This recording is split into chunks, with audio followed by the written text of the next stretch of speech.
Oke semuanya, Assalamualaikum warahmatullahi wabarakatuh. Baik, kami dari kelompok 10 akan memaparkan terkait dengan artikel yang telah kami rangkum, yaitu evaluasi kemampuan lahan sebagai dasar rekomendasi penggunaan lahan di Kecamatan Ngadirojo, Kabupaten Wonogiri.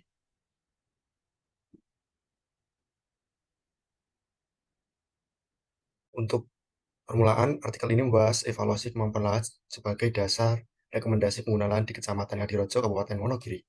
Penelitian ini bertujuan untuk memberikan informasi tentang kemampuan lahan, faktor penentu, dan rekomendasi penggunaan dan pengelolaan lahan. Untuk selanjutnya, penelitian menggunakan metode purposive sampling untuk observasi lapangan dan pengambilan sampel. Data diproses dengan mencocokkan dengan kriteria kemampuan lahan dan uji statistik untuk menentukan faktor-faktor yang paling menentukan kemampuan lahan di Ngadirojo. Hasil penelitian menunjukkan bahwa kemampuan lahan di Ngadirojo ditentukan oleh penggunaan lahan dan kedalaman tanah. Penggunaan lahan yang direkomendasikan termasuk sawah, sawah dengan konservasi, dan agroforestry. Kecamatan Ngadirojo di Kabupaten Wonogiri, Jawa Tengah, memiliki kemampuan lahan yang dominan kelas 4, dengan faktor-faktor seperti kemiringan, drainase tanah, dan batuan permukaan sebagai faktor pembatas utama. Wilayah ini ditandai dengan jenis tanah inceptisol dan avisol dengan berbagai penggunaan lahan termasuk sawah, kebun, padang rumput, dan ladang kering. Penelitian ini juga menemukan bahwa kemiringan dan drainase adalah faktor penting dalam menentukan kemampuan lahan, dengan kemiringan curam dan drainase yang buruk mempengaruhi kesesuaian lahan untuk pertanian. Nah, terkait artikel ini itu menyajikan tentang tabel yang menunjukkan karakteristik tanah di berbagai unit lahan dan kelas kemampuan lahan di wilayah tersebut. Jadi pada penelitian ini menemukan bahwa penggunaan lahan seperti sawah, padang rumput, dan kebun secara signifikan itu mempengaruhi kemampuan lahan. Jadi sawah itu memiliki kemampuan yang tinggi dalam penggunaannya.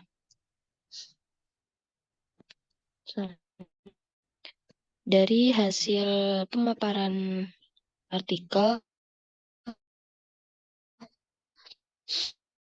atau kadena misal, yaitu karakteristik yang belum berkembang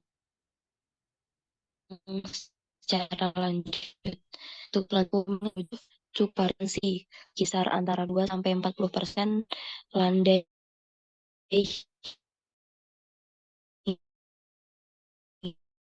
hingga curam. Kemudian kelas. Nah, dengan ciri berupa tanah yang bersifat anaerobik tersebut itu memiliki keasaman tanah yang sangat rendah.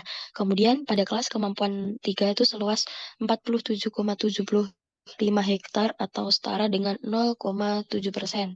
Dengan faktor pembatas untuk semua kelas kemampuan lahan adalah kemiringan lereng atau agak miring. Selanjutnya ada drainase tanah itu agak terlalu buruk dan batuan permukaannya.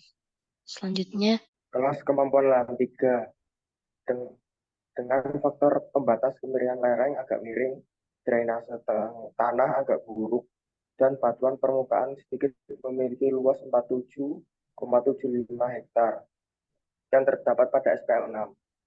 Kemiringan lereng berhubungan dengan resiko erosi dan tanah longsor, terutama pada lahan terbuka yang mengakibatkan hilangnya lapisan atas tanah. 2. Kemampuan lahan 4.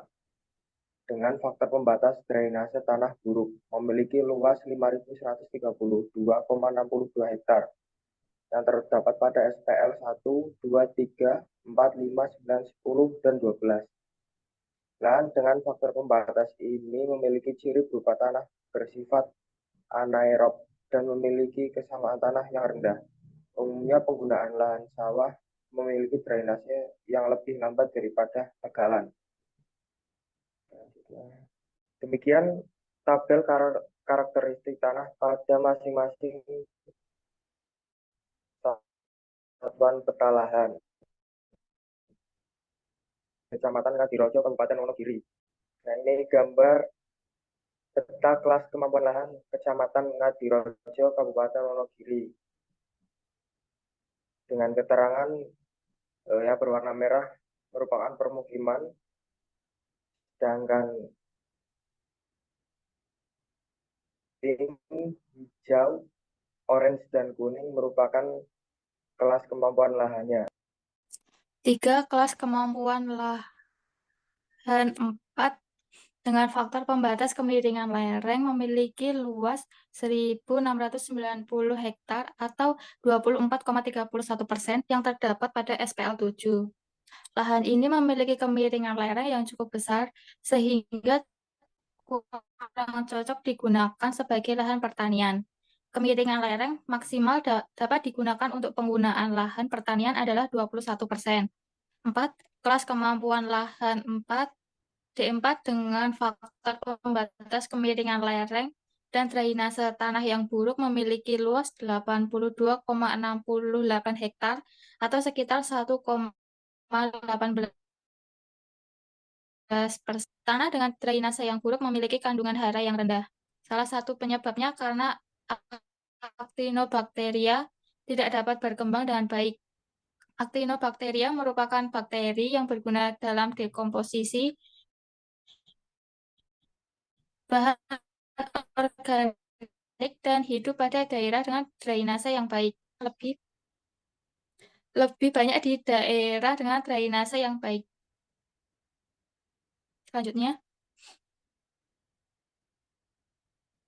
Selanjutnya, untuk rata-rata penggunaan lahan, hasil penelitian menunjukkan bahwa penggunaan lahan sawah memiliki kelas kemampuan lahan yang paling baik dari penggunaan lahan lainnya. Sawah memiliki kelas kemampuan lahan yang berbeda nyata dengan tegalan. Rata-rata kemampuan lahan sawah pada kelas 3 mendekati kelas 4. Sedangkan kemampuan lahan tegalan pada kelas 4 mendekati kelas 5. Kemampuan lahan yang paling dominan pada hampir semua penggunaan lahan adalah kelas 4. Hanya penggunaan lahan sawah yang memiliki kelas 3 pada 3 titik di SPL yang berbeda. Sawah memiliki kelas kemampuan lahan yang paling baik karena memiliki bahan organik tanah yang tinggi. Di bawah ini juga terdapat tabel rata-rata kemampuan lahan pada beberapa penggunaan lahan. Berdasarkan hasil penelitian, diketahui bahwa faktor penentu kemampuan Kecamatan Ngadirojo adalah kedalaman tanahnya. Kedalaman tanah memiliki korelasi nyata yang negatif terhadap kelas kemampuan lahan, yang artinya semakin tipis kedalaman tanah, maka kelas kemampuannya buruk atau rendah. Dalam ada pada penggunaan lahan rumput yaitu 88 cm dan yang paling buruk ada pada tegalan dengan kedalaman 44 cm. Sedangkan untuk sawah dan kebun masing-masing memiliki rata-rata kedalaman tanah sedalam 67 cm dan 55 cm.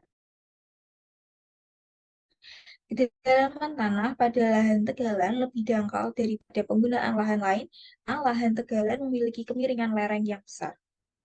Berdasarkan hasil penelitian ini, maka dapat ditentukan rekomendasi penggunaan lahan di Kecamatan Ngadirojo dan 3 dengan faktor pembatas drainase, kemiringan lereng, dan batuan adalah sebagai sawah.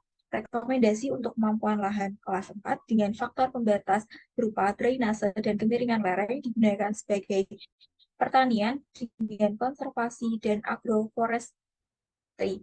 Kecamatan Ngadirojo memiliki komoditas jambu mede yang cukup banyak dan menjadi salah satu produsen biji jambu mede.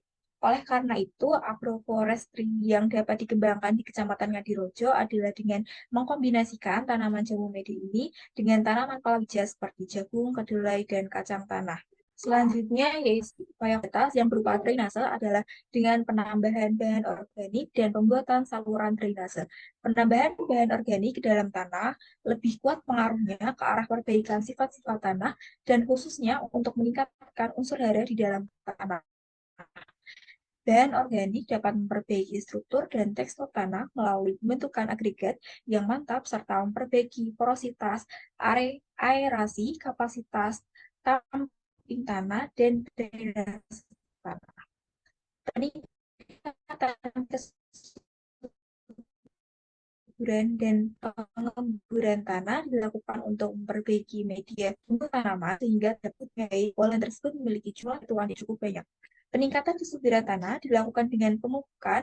Pemupukan bertujuan untuk meningkatkan kesuburan tanah. Memperbaiki kemiringan lereng dan kedalaman tanah adalah dengan membuat teras untuk meminimalisir erosi sehingga kedalaman tanah tidak semakin tipis akibat terangkut oleh aliran permukaan. Hal ini karena kedalaman tanah menjadi faktor menentukan kelas kemampuan di Kecamatan Ngadirojo. Jadi kesimpulannya, dari hasil penelitian evaluasi kemampuan di Kecamatan Ngadirojo, dapat disimpulkan bahwa kelas kemampuan lahan adalah 3, 12 titik D3, D1, 4 sampai D4, 4 sampai I3, dan 4, I3 titik D4. Kelas kemampuan lahan dipengaruhi oleh ragam penggunaan lahan. Penggunaan lahan sawah memiliki kelas yang paling baik daripada tegalan, kebun, dan rumput. Selain itu, kedalaman tanah juga menjadi faktor penentu dalam kelas kemampuan lahan. Rekomendasi penggunaan lahan yang sesuai untuk kelas 3 adalah sebagai sawah, dan kelas 4 adalah sebagai agroforestry dan lahan pertanian dengan konservasi. Di antaranya pembuatan teras di lahan kemiringan lereng yang curam, dan penambahan bahan organik untuk memperbaiki batuan permukaan dan drainase, serta peningkatan kesuburan tanah. Baik, itu tadi penyampaian dari kelompok 10 terkait dengan rangkuman artikel evaluasi kemampuan lahan di wilayah Ngadirojo. Bila ada salah kata ataupun kalimat yang kami ucapkan, kami mohon maaf. Wassalamualaikum warahmatullahi wabarakatuh.